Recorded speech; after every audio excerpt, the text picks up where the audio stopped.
Today's big story is brought to you in association with Lifeline Properties, affordable, comfortable and quality housing. Now, here are the facts. There are about 48 schools and colleges in Ghana where Muslims are forced to attend Christian worships and forced to remove their hijabs, among others. Muslims in the Western region are unhappy about the situation and today went on a demonstration. The report we are getting is that this demonstration turned violent as the regional minister refused to accept the petition of the group at the place he earlier agreed to receive it. Let's get on to the line now and speak to Benjamin William Peters, who is our correspondent. He's joining us now.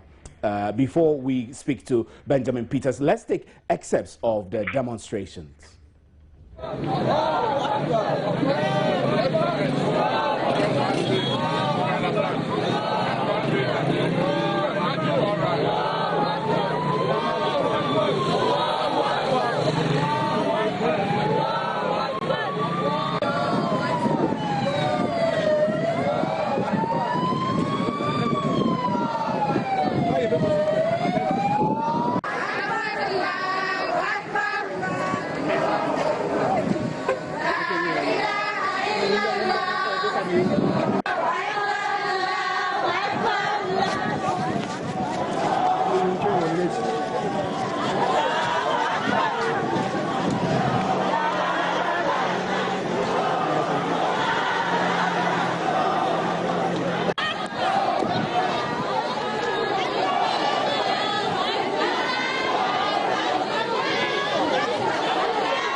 Well, so let's get on to the telephone lines now and speak to Western Regional Correspondent Benjamin William Peters, who is on the line. Good evening, Benjamin.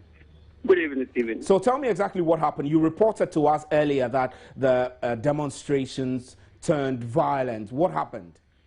Yeah, Stephen, the peaceful demonstration, as everyone may have heard, started this afternoon around 2 p.m. at Takrady. And the import of this demonstration is that the Muslim community here are petitioning authorities to agree to their demand of allowing especially Muslim students to wear the hijab, that which they term as a sacred order from their Prophet Muhammad, ordering them to cover their body to avoid the incidents of adultery. The demonstration started peacefully from Takrady, and what we gathered was that the regional minister who was supposed to receive the petition was supposed to meet them at a certain location, which is popularly known as the Red Park.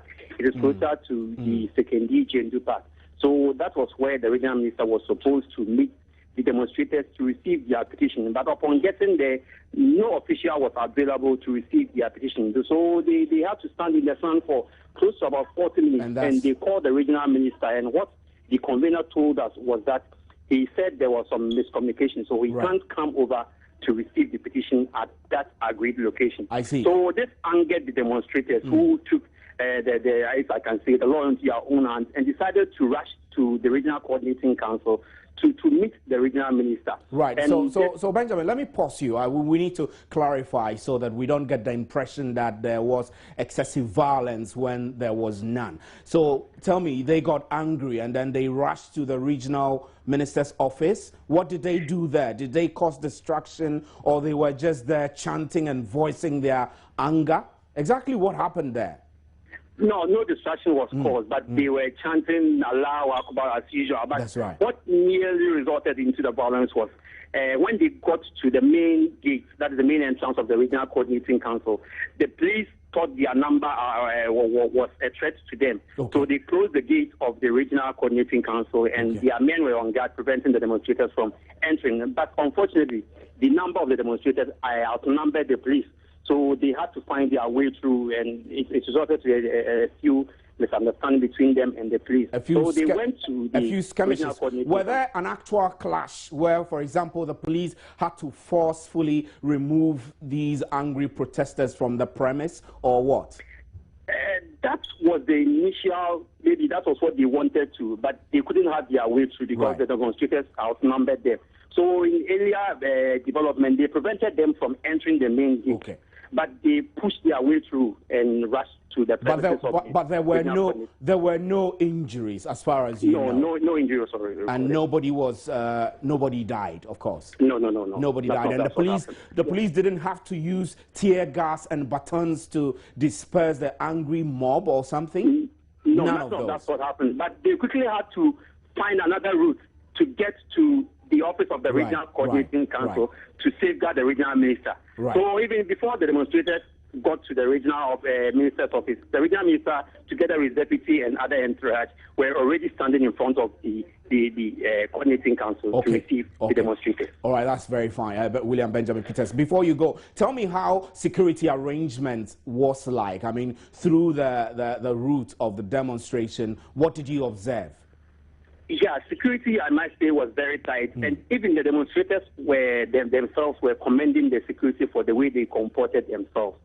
The traffic was, as you already know, you might know, it was heavy in the central business district of Takrady, but they managed to control affairs. And nothing bad happened. What nearly marked the whole event was the clash that happened at the gates of the Regional Coordinating Council. Right, thank you, Benjamin William Peters, our regional correspondent there, and convener of the Muslim community who led the group on the demonstration. Alhaji Saeed Jallo is joining us on the line. Good evening, Alhaji. Good evening, Alhaji. Yeah, good evening. Thank you, my brother, for having me.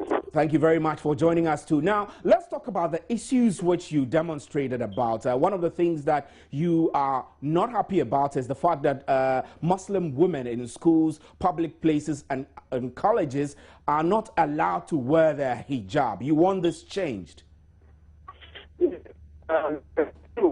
agree with me that the law of the country gives the Muslim or everybody the right to dress and dress modestly.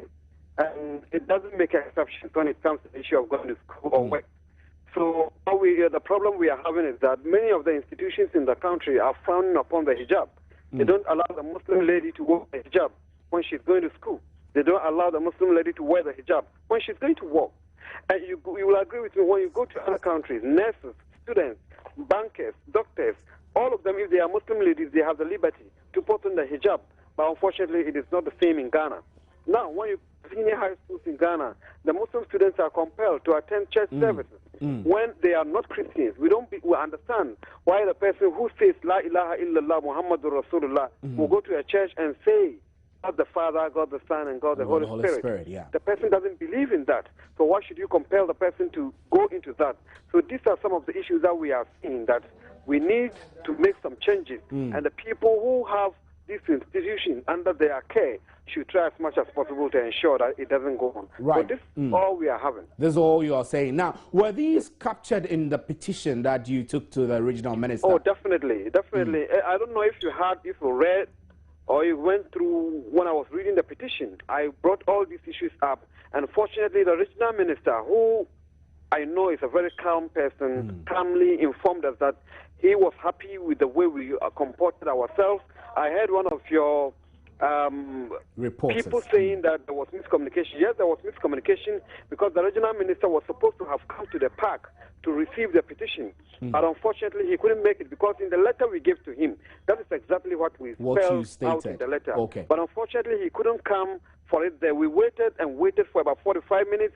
He was not coming. I personally sat at the back of a motorbike to go there and talk to him. He told me that you should come. So he told us that we should come. So we all went there. It's just that maybe the police misunderstood us. But at the end of the day, everything went on peacefully. There was no confrontation. Nobody was hurt.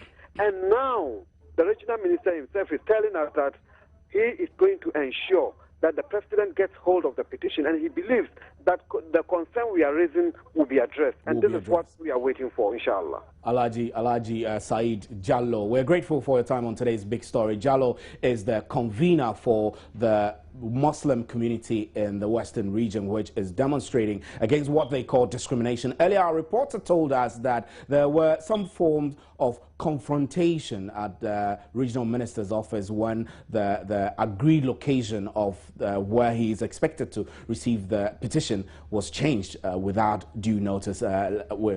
Let's now hear the story of a Muslim girl who gained admission to one of the senior high schools in Ghana, but for fear of this kind of discrimination, for fear that she will be denied the ability to practice her religion, she turned down the offer and took another offer in another school. Let's hear her. Somewhere in junior high school, I got admission into the big girls senior high school, but then I didn't go because I thought they wouldn't allow me, and because I heard we wouldn't be allowed to wear the hijab, and that you wouldn't allow to be to pray. So, and I wasn't ready not to pray because I'm a Muslim, and then as a Muslim, I think what keeps me going is prayers. So I see no reason why they should tell us that we shouldn't wear a hijab when Ghana is a democratic country, and Ghana talks about freedom of religion and practicing your religion. And then Islam tells us to wear our veils, and then it's a practice, and you're telling us not to practice that religion. So then it doesn't make the country democratic as they say it is. Right, welcome back. Now, the Muslim caucus in Parliament are unhappy about the situation, and this has been a concern among the caucus. And we have good news for you. Before I go on, there is a release from the Ministry of Communication, which is saying, do not force Muslims to take off their hijabs at work and in schools. And it goes on to say that the government has, meanwhile, condemned the act of preventing Muslim women and girls from freely wearing their hijabs at workplaces and in schools. The statement released to the media, the Communications Minister Dr. Edward Omani-Boamah said that, I quote, "We consider it not only as religious intolerance, but also a breach of the 1992 Constitution of the Republic of Ghana for Muslim students to be forced to take off their hijabs in schools. In much the same way, it is unacceptable for Muslim students to be forced to attend church services in schools, especially when it seeks to introduce those students to a religion which they may not subscribe to nor be adherents of. So we'll bring you more of that in our subsequent bulletins. But I have with me in the studio Alhaji Muntaka Mubarak Mohammed. Good evening, sir. We're grateful that you could join us. This is a big issue that we should be happy with the communication that has come from the Ministry of Communication. But before we go to that statement, I know that you are concerned about this, and you have cited that list of about 48 or so schools and colleges in Ghana where Muslims are forced to go to Christian worships, they're forced to take off their hijabs, etc., etc. Quickly, tell me how you feel now that the Ministry of Communication has formally responded in a positive note. Well, I mean, let me thank government for this initiative. We thought that it was going to come. I mean, I knew it was going to come because I'm part of the government, but I didn't know it was going to come this quick. Let me say, it's a mixed feeling because this is not the first time this has been done.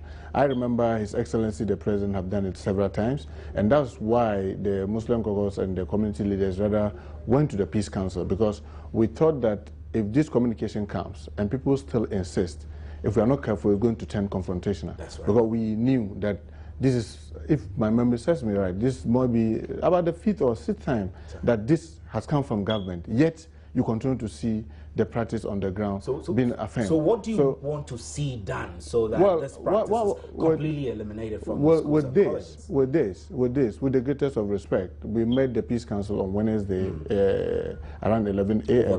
over the same issue, and they had pleaded that we should allow them to coordinate as per the mandate of the act that established them to coordinate this so that we'll be able to find a smooth resolution. But what I want to say is that it's not only 48 schools in the nation. it is 58 schools in only 3 regions. I see. It's just Eastern, Greater, and part of Northern region. I see. And we saw 58. I mean, it's really troubling for us. I'm happy with this statement. One of the things that I wish that students would do with this government statement, you go ahead to adhere to your right. You refuse to go to a church service. You refuse to, you insist and wear your hijab, so that when someone ahead decides to take the law into his or her own hands, then it will be easy to zero down on the person who is refusing you your right. But if the statement like this comes from government, you still quail back, and then it continues, it becomes very difficult for government. So we know that it is not the Christian community in Ghana that is unanimously agreeing, because like I said, I can tell you I know Catholic schools that have even given space for Muslims to build schools. I know Presbyterian schools. I must take the time to say that to tell our audience that we'll be going back to Alhaji Said Jallo, who is a convener for these demonstrators, to let him get a quick reaction over this statement that has come in. This will be a new development. I mean, they went on protest to demand that their family members who are in school should not be forced to take off their hijab. So we will get a reaction from Alhaji Jallo, who is a convener over this matter, very soon, just for you to know. So I'm talking about enforcement now. I mean, I know that with this, the Ghana Education Service should be working hand in hand with the Ministry of Communication to ensure that this will be enforced across board, and that all the restrictions that are in place against Muslim students will be taken away. Tell me what you will be doing as lawmakers to ensure that this is not only a confrontational matter when it comes to the Muslim trying to exercise or enforce his rights. Well, I mean, it's worrying that if you have a right and someone is continuously deliberating to take that right, that you will not be forced to say that, look, this is a right and I want to observe it. Because there are many instances where we try to follow up. For example, we'll hear, say, Joy FM is doing it. You can't, everybody say, oh, we've not, oh, it's not true, it's not true. But if you can have someone in Joy FM say that, look, on this day, this time, I did it, and this is what happened, it becomes easier for government to ensure its full implementation. Nevertheless, like you said, we are hoping in Parliament, we'll be watching closely that this communication will only be followed with latest of instructions from Ministry of Health and Ministry of Education, because these are the 2 training institutions in our country, so that we will all respect this.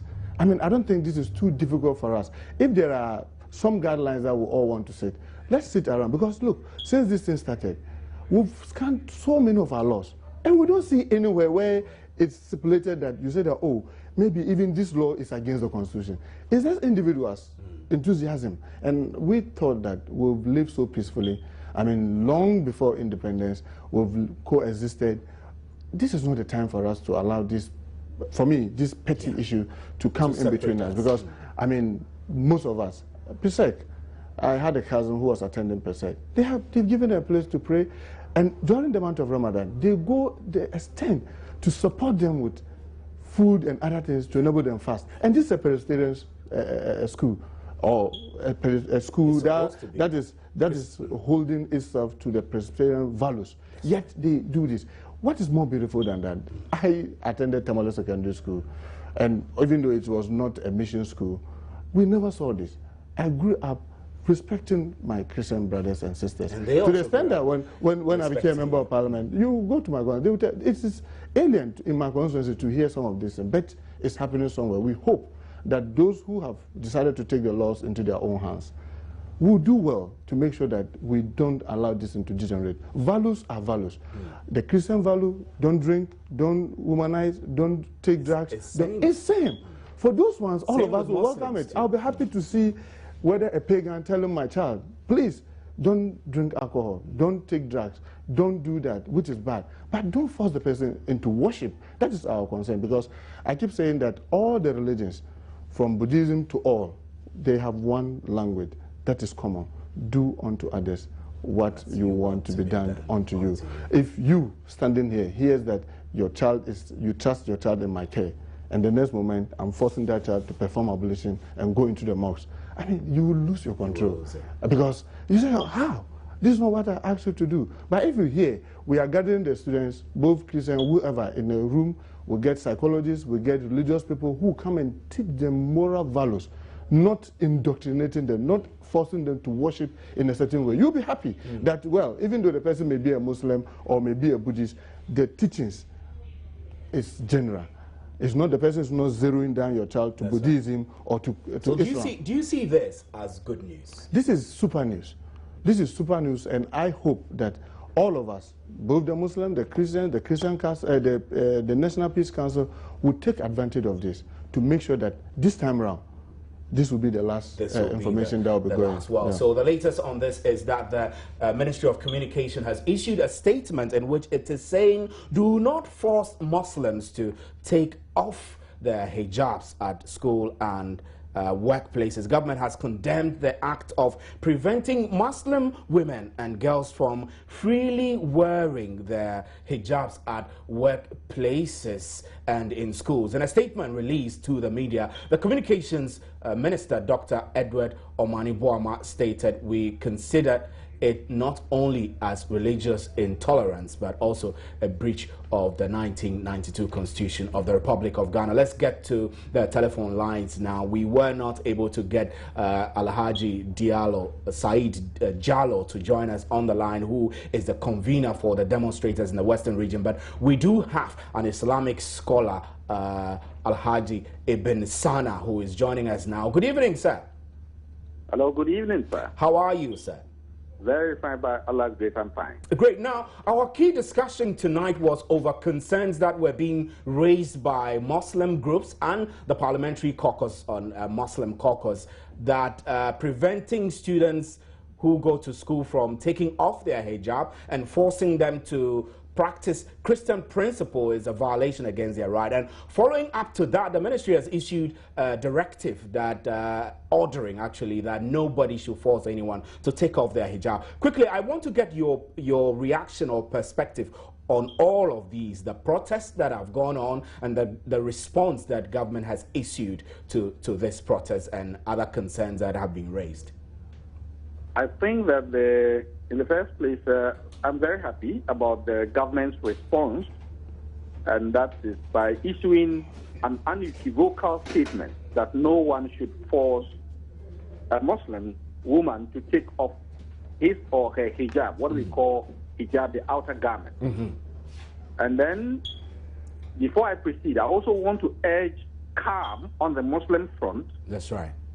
Now that the issue is under our watch and everybody is discussing, I'm sure that it is a solution that we are interested in, and not any form of excesses that might come as a result of the way we are expressing it. Right. The issue of hijab has come on and off, not just the Parliamentary Caucus or what is happening in the Eastern region. I'm sure Joy might have talked about the issue of hijab several times. Several times, yes. The issue of hijab takes its root from the Quran.